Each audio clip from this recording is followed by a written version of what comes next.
Welcome back to the channel, Fat Boys. Today is kind of a controversial topic, so let's go ahead and start.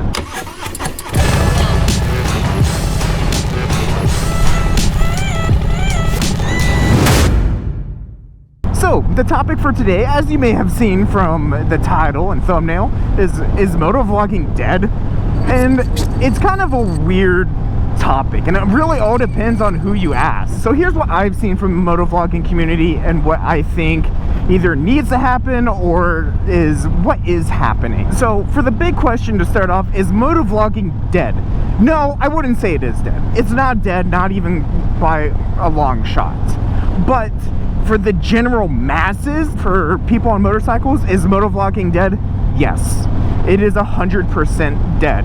And I would say it's dead for the general amount of people that may want to start it, is because the people that do start it, they don't have what a lot of people would consider a following of people who would even be interested. So the reason it's not dead is for the big reason of you will still see a lot of really big names in the motorcycling YouTube content creator world that still do motovlogging, including Her Two Wheels and Shade Tree Surgeon Josh and Shay Lisi and a whole bunch of other people that still do motovlogging. So I wouldn't say it's dead, but for anyone else really that goes out and does a true motovlog when they're first starting out, they don't have the following that is needed to help them grow.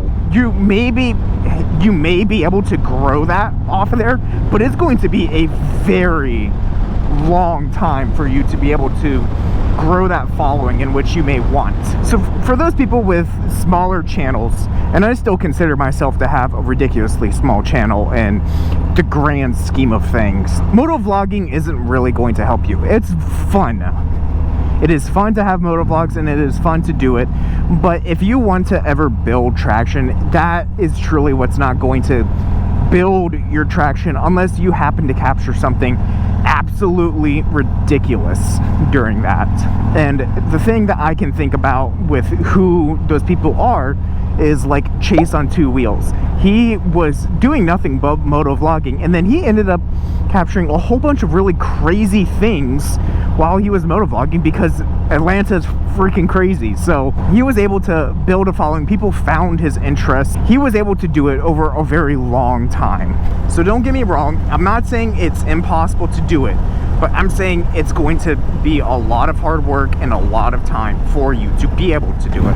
But at the meantime, if you are enjoying motovlogs from your creators or even your smaller channels that you go and watch, by all means, keep on watching them. It is a great way to see people's personalities and really know who they are and how do they just have fun and how to even have fun yourself on a bike.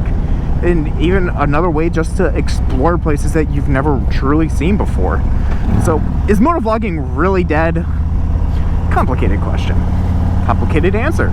For me, as of right now, motovlogging is dead until maybe further down the line when more people would be interested in seeing some of that stuff and would be more interested in seeing more of my life. But for YouTube itself, motovlogging is not dead by a long shot. So if you enjoyed the video, if you found it very informational, make sure you go ahead and hit that thumbs up button. If you're new to the channel, make sure you go ahead and hit that subscribe button and ring that bell notification so you know when the next video comes out. And I'll catch y'all in the next one. Peace.